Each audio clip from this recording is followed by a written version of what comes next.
Tous mes très chers compatriotes, c'est Gizmat. Alors voilà, c'est très simple. Aujourd'hui, voilà ce qu'on va faire. On va ranger tout cet espace tout pourri là. Comme vous pouvez le constater, regardez comment c'est vraiment de la merde. C'est dégueulasse. Donc on va commencer avec le sécateur. On va découper. Voilà, on va nettoyer. On va faire en sorte de créer un espace digne pour les animaux. Voilà, on va enlever les déchets. Voilà, regardez, il y a plein de choses qui poussent un peu partout. Vous voyez, regardez. Voilà, on va couper les branches puisqu'il faut savoir que la municipalité ne s'occupe de plus rien. Monsieur Éric Piolle aujourd'hui à l'esplanade Alain Ré a quand même fait un gros coup de pub qui consiste tout simplement eh bien, à commémorer une plaque pour les animaux morts pendant les guerres. Mais pour les animaux vivants, évidemment, il n'y pense pas. Il ne se dit pas que les animaux ont besoin d'un petit espace pour pouvoir eh bien, uriner ou faire caca, vous voyez ce que je veux dire?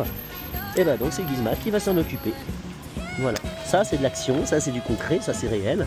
On va donner du temps pour nos animaux, voilà, pour leur permettre, eh bien évidemment, de venir profiter de cet espace. Un espace qui est à l'abandon, avec une végétation invasive, et puis évidemment des déchets.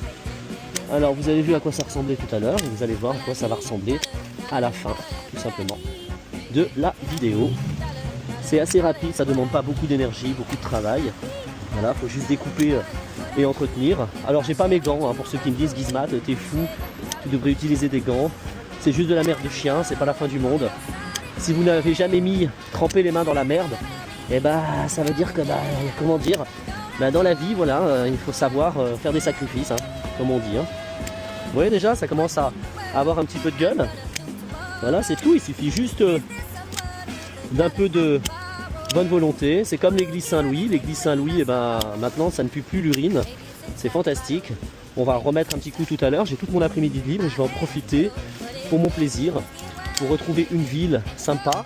Retrouver une ville sympa pour moi, ça veut dire les endroits que je fréquente, hein, évidemment. Je ne m'occupe pas de toute la ville, aucune prétention, mais au moins les endroits dans lesquels je me trouve, j'ai envie quand même que ce soit à peu près propre. Comme ça, quand je me déplace, j'en suis fier. Je me dis, tiens, j'ai contribué à améliorer cette partie de la ville, puisqu'il ne suffit pas simplement de constater qu'il y a des choses qui ne vont pas. Constater c'est bien, alerter c'est bien, mais quand vous vous rendez compte que personne n'agit au sein de la municipalité ou qu'il leur faut 15 ans pour que l'information remonte et que quelqu'un décide, eh bien